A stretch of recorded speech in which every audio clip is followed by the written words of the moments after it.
Hello 10th class, good morning बच्चों। मैं John ma'am बोल रही हूँ, आपकी सोशल साइंस की मैम। तो बच्चों, पिछले दिनों हम लोगों ने सामाजिक विज्ञान ज्योग्राफी की बुक से लेसन 7 यानी अध्याय 7 पढ़ रहे थे। और लेसन का नाम क्या था आपका? राष्ट्रीय अर्थव्यवस्था की जीवन रेखाएं। तो आज हम लोग इस लेसन का आखिरी भाग पढ़ेंगे, लास्ट पार्ट है आज का। आज ये आपका टॉपिक ख़त्म हो जाएगा, ठीक है। तो आज हम लोगों ने जो हमें पढ़ना है वो 2 मेन पॉइंट है। एक तो है हमारा संचार सेवाएं और दूसरा है अंतर्राष्ट्रीय व्यापार। तो इस बार इन दोनों टॉपिक के बारे में आप लोग बहुत कुछ जानते होंगे, आपको पता होगा, है ना, क्योंकि बहुत ही इम्पोर्टेंट और कॉमन सा टॉपिक है ये, और पूछी भी जाते हैं बोर्ड एग्ज़ाम में। तो पिछले दिनों इसको शुरू करने से पहले जो पिछला हम लोगों ने अभी पढ़ा था इस लेसन का भाग, जिसमें हम लोगों ने जल मार्ग और वायु मार्ग के बारे में पढ़ा था। तो शुरू करते हैं, संचार सेवाएं और दूसरा है अंतर्राष्ट्रीय व्यापार। तो सबसे पहला जो हमारा टॉपिक है वो है संचार सेवाएं। तो बच्चों, प्रश्न है कि संचार सेवा है क्या? किसको संचार सेवाएं कहते हैं? तो संचार सेवाएं का मतलब होता है वो माध्यम जिनके द्वारा हम संदेश या समाचार दूसरे देशों तक क्या करते हैं, है ना, पहुंचाते हैं, या दूसरे व्यक्ति तक पहुंचाते हैं। तो उसको, उन सेवाओं को ही बोला जाता है, उन माध्यमों को ही बोला जाता है संचार सेवाएं। जैसे कौन कौन सी प्रमुख संचार सेवाएं हैं? जैसे आपका है रेडियो, है ना, और दूरदर्शन यानी टेलीविज़न, समाचार पत्र, और डाक संचार, ठीक है, और आपकी पत्रिकाएं, मैगज़ीन वगैरह, ठीक। ये सब क्या है बच्चों? ये हमारी संचार सेवाएं हैं, साधन हैं जिनके द्वारा, जिनके माध्यम से हम संदेश को दूसरे देशों तक या दूसरे व्यक्ति तक पहुंचाते हैं। आज के समय में यानी आधुनिक समय में संचार का क्या महत्व है, इन संचार सेवाओं का क्या महत्व है ना। तो संचार सेवाएं बच्चों हमारे जीवन में एक बहुत महत्वपूर्ण, है ना, स्थान रखती हैं, है ना। क्यों? क्योंकि इनके बिना आज हमारा जीवन और जो किसी भी देश का विकास जो है वो इन सेवाओं के बिना संभव नहीं है ना। तो जिस देश के ना संचार सेवाएं जितनी समृद्ध होती हैं, उस देश का आर्थिक विकास भी उतना ही क्या होता है, तेजी से होता है। तो क्या महत्व है आज के आधुनिक समय में इन संचार सेवाओं का? तो बहुत सारे महत्व हैं, कुछ पॉइंट्स मैंने दिए हैं। तो पहला महत्व ये है बच्चों इन संचार सेवाओं का कि जो संचार के माध्यम होते हैं यानी साधन होते हैं, ये उन लोगों से जो दूर दराज, है ना, क्षेत्रों में रहते हैं या दूर दराज देशों में रहते हैं, तो उनसे संपर्क बनाए रखने में, है ना, ये संचार के जो साधन हैं वो महत्वपूर्ण क्या करते हैं, योगदान देते हैं। तो एक दूसरे से संपर्क बनाने में इन संचार साधनों का बहुत ही क्या है बच्चों, महत्वपूर्ण स्थान है। इन्हीं के द्वारा हम एक दूसरे से संपर्क बनाते हैं। दूसरा महत्व क्या है? संचार के साधन जो हैं वो लोगों को जागरूक बनाने का भी क्या है, सबसे प्रभावी माध्यम है। लोगों को जागरूक करते हैं, ठीक है। तीसरी इसका महत्व है कि ये साधन जो होते हैं वो राष्ट्रीय एकता में भी सहायक होते हैं। चौथा इसका महत्व है कि संचार साधनों से देश के आंतरिक और बाहरी व्यापार को भी क्या मिलता है, बढ़ावा मिलता है, ठीक। पांचवा इसका महत्व है कि संचार साधनों का प्रयोग युद्ध के समय तथा देश में आंतरिक शांति बनाए रखने के लिए सरकार द्वारा इनका प्रयोग जो है वो किया जाता है, ठीक है। तो देश में आंतरिक शांति बनाए रखने के लिए भी सरकार जो है इन्हीं संचार के साधनों का क्या करती है, प्रयोग करती है। छठवां जो इसका महत्व है, 6 पॉइंट है कि देश के किसी भी हिस्से में अगर कोई आपदा है, प्राकृतिक आपदा हो या कृत्रिम आपदा हो, है ना, यानी मानव द्वारा लाई गई आपदा हो, तो ऐसे आपदा से निपटने के लिए संचार साधनों का प्रयोग करके तुरंत वहाँ क्या पहुँचाई जा सकती है, सहायता या मदद पहुँचाई जा सकती है। और सातवां इसका महत्व ये है कि आज जो संचार के साधन हैं, है ना, जो सक्षम संचार के साधन हैं, उन्होंने पूरी दुनिया को क्या कर दिया है, छोटा कर दिया, यानी दूरी कम कर दी है। यानी पूरे विश्व को एक बड़े गांव के रूप में इन संचार के साधनों ने क्या कर दिया है, परिवर्तित कर दिया। यानी पूरे विश्व को एक गांव के रूप में परिवर्तित कर दिया है। यही नहीं बच्चों, संचार के साधन जो हैं वो हमारे जीवन को भी क्या करते हैं, समृद्ध बनाते हैं। तो इसीलिए बच्चों, जो संचार के साधन हैं वो इनको किसी भी देश की जीवन रेखाएं जो हैं वो कहा जाता है ना। किसी भी देश में संचार के साधनों को क्या कहा जाता है, जीवन रेखाएं कहा जाता है। क्यों कहा जाता है? क्योंकि ये संचार के साधन जो हैं वो देश के सामाजिक, आर्थिक और सांस्कृतिक विकास में क्या करते हैं, बढ़ावा देते हैं।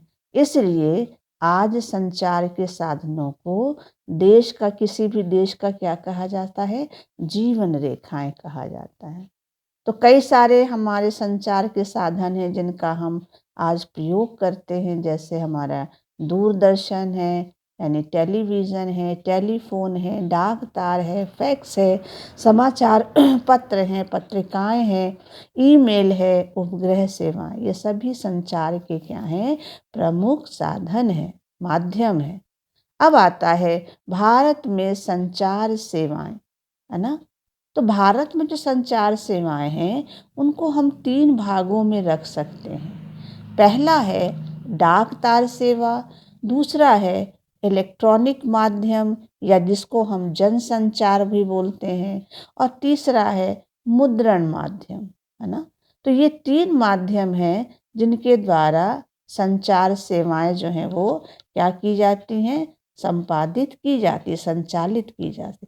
सबसे पहला आता है डाक तार सेवाएं। तो भारत का जो डाक संचार तंत्र है वो विश्व का सबसे बड़ा तंत्र है। डाक तार सेवाओं के अंतर्गत जो सुविधाएं उपलब्ध कराई जाती हैं वो है हमारा पार्सल भेजना, निजी पत्र व्यवहार, तार, ये सभी सुविधाएं जो हैं वो डाक तार सेवाएं के द्वारा ही क्या की जाती हैं, उपलब्ध कराई जाए। यानी हमको पार्सल भेजना है, किस लेटर भेजना है, तार भेजना है, तो ये सारी सुविधाएं हमको डाक तार यानी पोस्ट के द्वारा हम इनको भेजते हैं। डाक संचार में शीघ्रता लाने के लिए भारत सरकार ने इसको 6 डाक मार्ग में क्या किया है, बांटा है। यानी 6 डाक मार्ग बनाए गए हैं भारत सरकार के द्वारा। ये 6 डाक मार्ग कौन कौन से हैं? तो ये हैं मार्ग राजधानी मार्ग, मेट्रो चैनल, ग्रीन चैनल, व्यापार चैनल, भारी चैनल और दस्तावेज चैनल।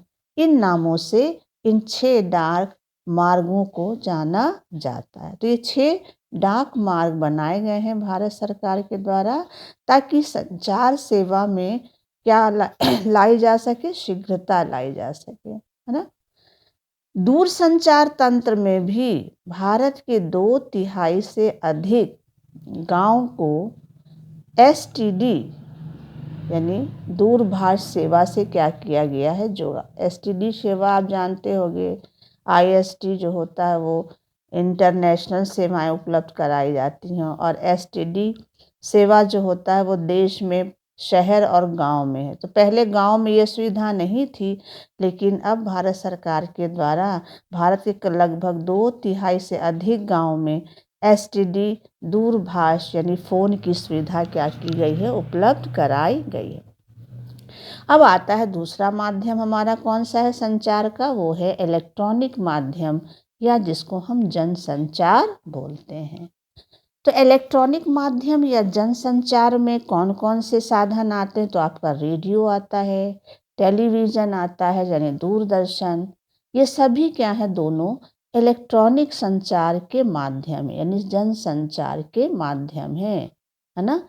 इनके द्वारा शिक्षा, समाचार और मनोरंजन, है ना, ये दोनों क्या किए जाते हैं? उपलब्ध कराए। यानी शिक्षा का, समाचार का और मनोरंजन का, ये दोनों टेलीविज़न और रेडियो क्या है? सशक्त माध्यम माना जाता है। दूरदर्शन जो है वो बच्चों भारत में राष्ट्रीय समाचार का, नेशनल न्यूज़ का माध्यम है। और भारत का जो दूरदर्शन है ना, वो बहुत बड़ा जो है वो तंत्र जो है, संचार तंत्र जो है विश्व में माना जाता है। भारत का जो चलचित्र है यानी फिल्म्स है ना, फिल्म जो है वो भी विश्व में सबसे ज़्यादा क्या है? बड़ा माना। चलचित्र भी इसमें आएगा, है ना। तो चलचित्र जो है भारत का विश्व में सर्वाधिक, है ना, सबसे बड़ा चलचित्र यानी फिल्म बनाने वाला देश जो है वो माना जाता है। तो ये है बच्चों इलेक्ट्रॉनिक माध्यम यानी जनसंचार, जो शिक्षा का, समाचार का और मनोरंजन का एक सशक्त माध्यम माना जाता है। और इसमें रेडियो और टेलीविज़न यानी दूरदर्शन को सेवाएं उपलब्ध की जाती हैं। मुद्रण दूसरा आता है। तीसरा हमारा साधन कौन सा? मुद्रण माध्यम। मुद्रण मतलब प्रिंटिंग, है ना, प्रिंटिंग मीडिया जिसको हम बोलते हैं। मुद्रण माध्यम जो है जिसमें समाचार पत्र, पत्रिकाएं जो हैं वो मुख्य रूप से आती हैं। ये समाचार पत्र और पत्रिकाएं जो होती हैं वो दैनिक भी होते हैं, दैनिक समाचार पत्र होते हैं, साप्ताहिक होते हैं, पाक्षिक होते हैं, मासिक होते हैं, है ना। तो केवल महीने में ही नहीं बल्कि दैनिक मतलब रोज ही समाचार पत्र वगैरह और मैगजीन वगैरह निकाली जाती हैं, है ना। तो ये साप्ताहिक भी होते हैं, मासिक भी होते हैं, दैनिक भी होते हैं, हर तरह के होते हैं, ठीक है। और सबसे ज़्यादा भारत में जिस भाषा में समाचार पत्र, पत्रिकाएं प्रकाशित की जाती हैं वो है हमारी हिंदी भाषा। हिंदी भाषा में सबसे ज़्यादा समाचार पत्र, पत्रिकाएं प्रकाशित होती हैं। उसके बाद हमारा अंग्रेज़ी और उर्दू भाषा में समाचार पत्र और पत्रिकाएं भारत में प्रकाशित की जाती हैं। तो ये हो गए हमारे भारत में संचार की 3 सेवाएं: डाकतार सेवा, इलेक्ट्रॉनिक माध्यम यानी जनसंचार और तीसरा है मुद्रण माध्यम। अब आपकी इस लेसन का जो दूसरा पॉइंट मेन आता है वो है हमारा अंतर्राष्ट्रीय व्यापार। तो अंतर्राष्ट्रीय व्यापार पढ़ने से पहले हमको बच्चों पता होना व्यापार किसको कहते हैं, व्यापार क्या है, ठीक। तो जब राज्यों व देशों में व्यक्तियों के बीच में, है ना, वस्तुओं का क्या होता है? आदान प्रदान होता है। आदान प्रदान मतलब बदला बदली होती है, तो उसको हम या मंगाना और भेजना जब होता है तो उसको हम व्यापार कहते हैं। तो व्यापार दो देशों के बीच में भी होता है और राज्यों के बीच में भी होता है, ठीक। व्यापार जो है बच्चों वो 2 प्रकार के होते हैं। एक होता है जिसको हम बोलते हैं अंतर्राष्ट्रीय व्यापार और दूसरा होता है स्थानीय या राष्ट्रीय व्यापार। अंतर्राष्ट्रीय और राष्ट्रीय यानी स्थानीय व्यापार दोनों अलग अलग होते हैं। अंतर्राष्ट्रीय मतलब जब 2 देशों के बीच में या मध्य में व्यापार होता है ना, या वस्तुओं का आदान प्रदान होता है तो उसको हम बोलते हैं अंतर्राष्ट्रीय व्यापार, है ना। और अंतर्राष्ट्रीय व्यापार ज़्यादातर समुद्री रास्ते से, हवाई रास्ते से और स्थल मार्ग के द्वारा होता है। यानी तीनों मार्गों के द्वारा अंतर्राष्ट्रीय व्यापार होता है, लेकिन सबसे ज़्यादा ये व्यापार समुद्री रास्ते होता है।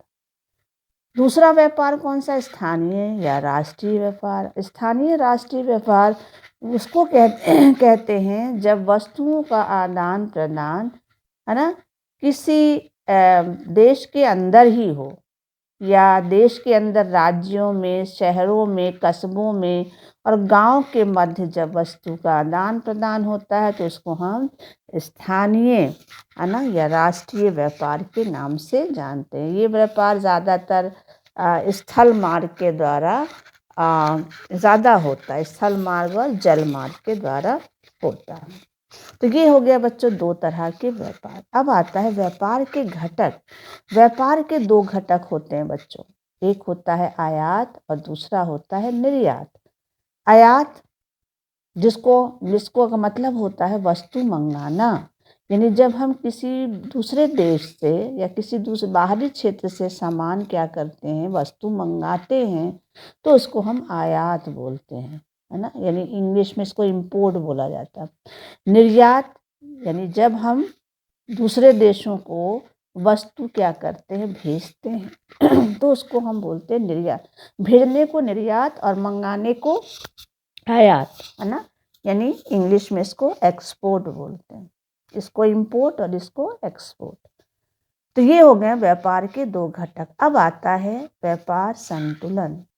व्यापार में संतुलन कैसे निर्धारित किया जाता है, तो आयात और निर्यात का जो अंतर होता है, इसी के आधार पर व्यापार संतुलन क्या किया जाता है, निर्धारित किया जाता है। आयात निर्यात के आधार पर व्यापार संतुलित जब किया जाता है तो उसका 2 तरह से प्रभाव होता है। एक तो अनुकूल प्रभाव दिखाई देता, दूसरा असंतुलित। अनुकूल व्यापार संतुलन किसको बोलते हैं? अनुकूल व्यापार संतुलन वो होता है बच्चों, अगर निर्यात मूल्य आयात मूल्य से अधिक हो तो उसे अनुकूल व्यापार संतुलन कहते हैं। यानी जब हम निर्यात क्या करते हैं, ज़्यादा करें और आयात किसी वस्तु का कम करते हैं तो वो उस देश का अनुकूल व्यापार संतुलन कहलाता है। और असंतुलित व्यापार क्या होता है, इसके विपरीत, है ना, अगर हम निर्यात कम करते हैं किसी वस्तु का और आयात क्या करते हैं, ज़्यादा करते हैं, तो वो कहलाता है असंतुलित व्यापार। अनुकूल मतलब निर्यात ज़्यादा करना, आयात कम करना, तो वो अनुकूल होता है।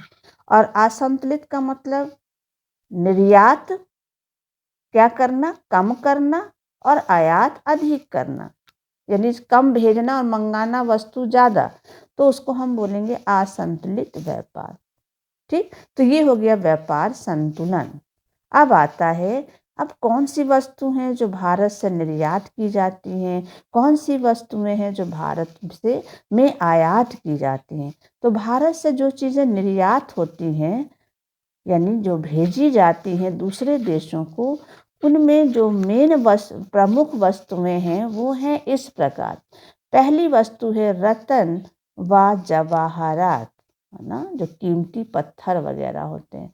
रसायन, कृषि उत्पाद जैसे चाय है, जूट का सामान है, तंबाकू आदि। ठीक, इसके अलावा खनिज में लोहा और मैग्नीज और सॉफ्टवेयर जो होते हैं हमारे, है ना, तो इन सब चीज़ों का भारत क्या करता है, निर्यात करता। निर्यात मतलब भेजता है दूसरे देशों को। आयात किन चीज़ों का भारत में होता है, किन वस्तुओं को भारत आयात करता है, यानी मंगाता है दूसरे देशों से। तो सबसे पहला, सबसे ज़्यादा भारत जो चीज़ मंगाता है वो है हमारा कच्चा पेट्रोलियम, यानी पेट्रोल, तथा पेट्रोलियम उत्पाद यानी पेट्रोलियम से बनी चीज़ें, मोती और बहुमूल्य रत्न।